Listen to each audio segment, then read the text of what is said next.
Hey, welcome back. Today we are going to be following up our forgiveness talk with criticism. And criticism is something we all deal with regularly on a daily basis.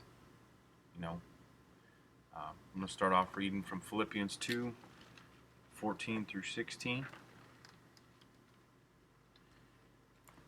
which says,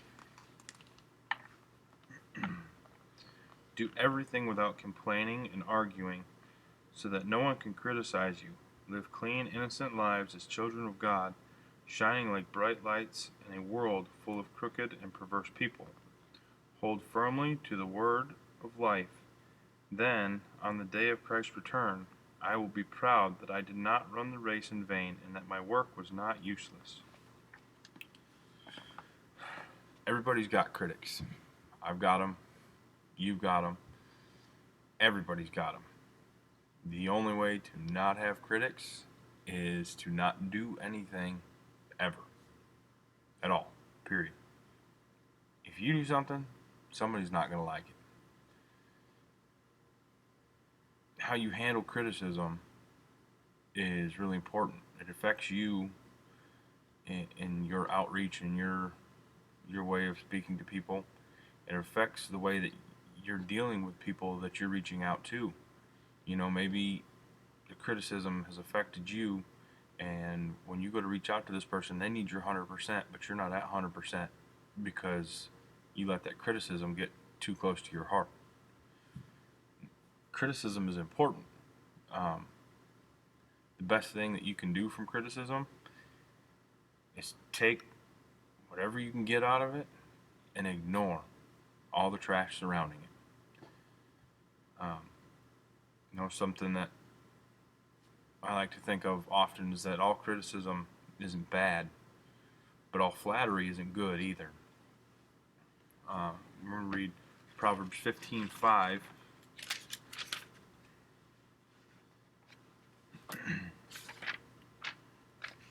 It says, "Only a fool despises a parent's discipline. Whoever learns from correction is wise." Now, I don't know how many people out there are parents. I don't know if any of y'all remember. I've got 5 kids.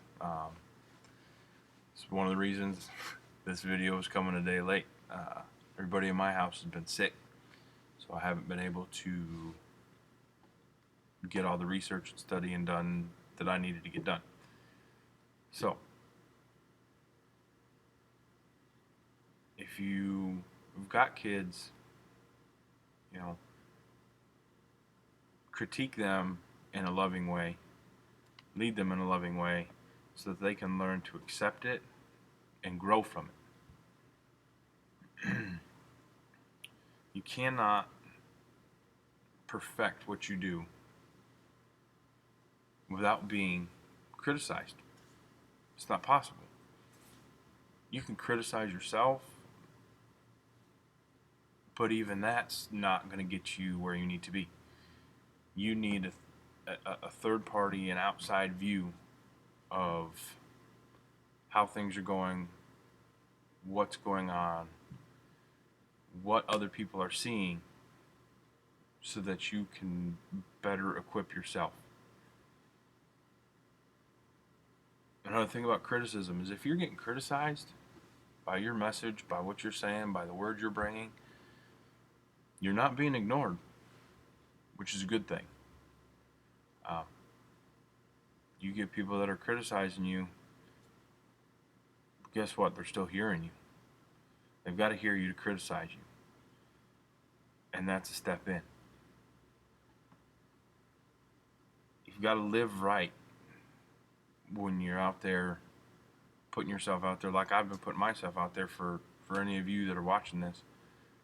I've got to live right because there's people waiting to just jump on me and bring me down and jump on that criticism bandwagon and say, look, you're sitting here preaching all this and talking about all this, and you turn around and live a different lifestyle. I can't do that. I've got to live a good life. I've got to live a pure, whole, and godly life. That's what silences your critics, is when they can't find anything to come at you with. You know, when you look for things to take from criticism, take things from this criticism that you didn't already know about yourself. The moment you take that, what you've learned about yourself from this criticism, and apply it to the message you're bringing, you've just elevated your message to a new level. You've just elevated your message to reach somebody in a different way, to break through to somebody in a different way.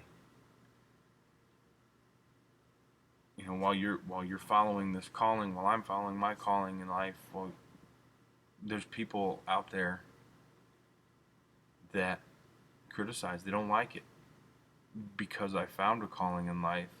I have one that I'm following, or that you found one that you're following. If you've got that calling and you're following it, people are going to criticize you because you've got something and they don't. So they're going to look to bring you down. It's human nature.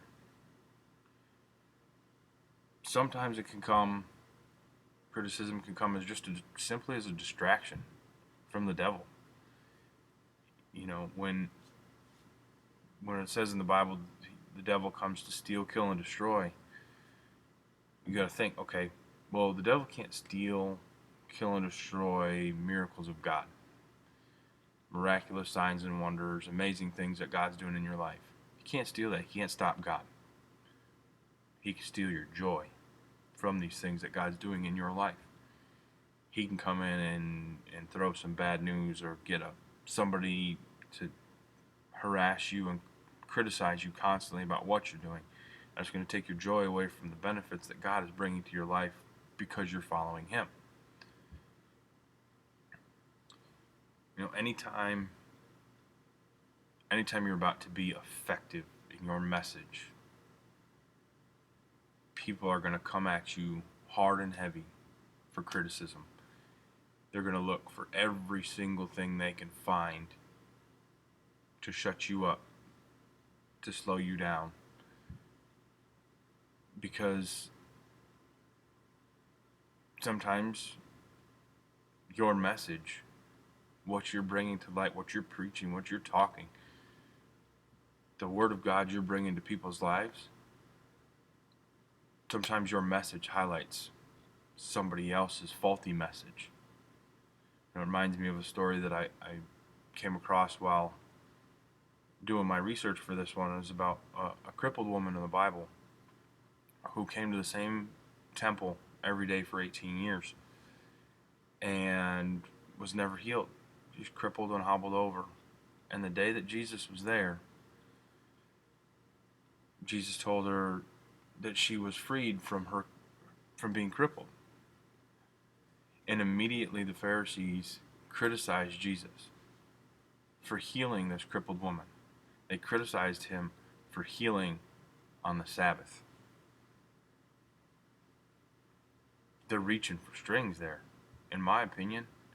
Why would you criticize somebody for doing a miracle, for healing somebody, for making somebody's life better? Well, because for 18 years this woman came to these Pharisees, their temple, and they couldn't get it done. And they couldn't get it done, and Jesus came there one day, and boom, just like that, she was healed.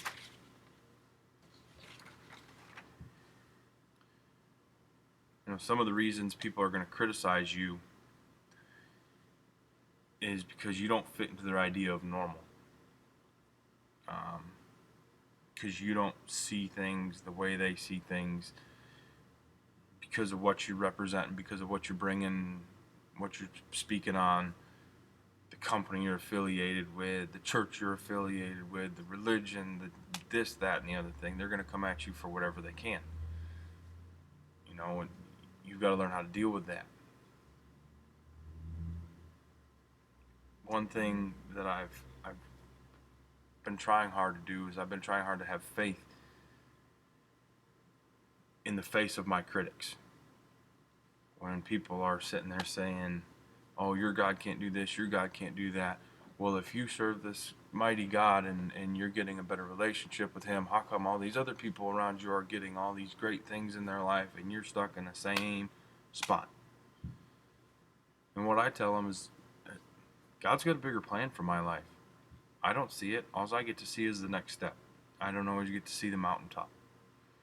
Sometimes he shows me the mountaintop in one step and nothing in between. Right now, I just got to look for the next step. This is my next step currently. What I'm doing here.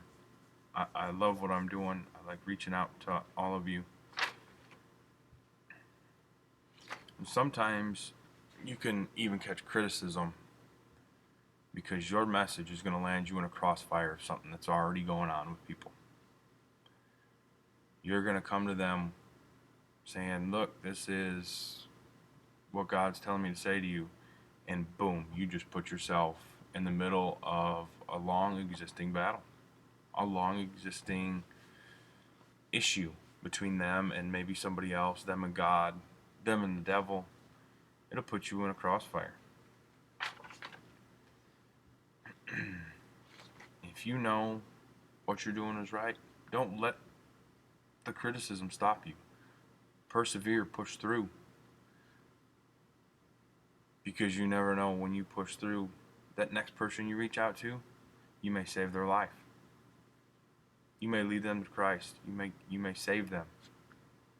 Save their soul for Jesus Christ.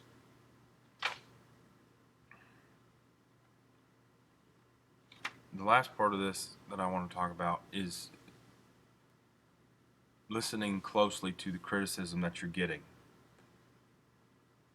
When you get a friend, a close friend, that's going to come and criticize you because of what you're saying, don't shoot the messenger. Don't look at them and go, wow, I thought you were my friend. Why can't you be on my side? Why can't you have my back in this? A true friend is going to risk that friendship to tell you when they think you're messing up, when they see something that's not right, when they see something you could do better. You can't evaluate your friendship with somebody just based on whether or not they're going to criticize you. I know personally, I don't want I don't want yes men around me. I want people that are going to tell me when I'm doing wrong so that I can do it better.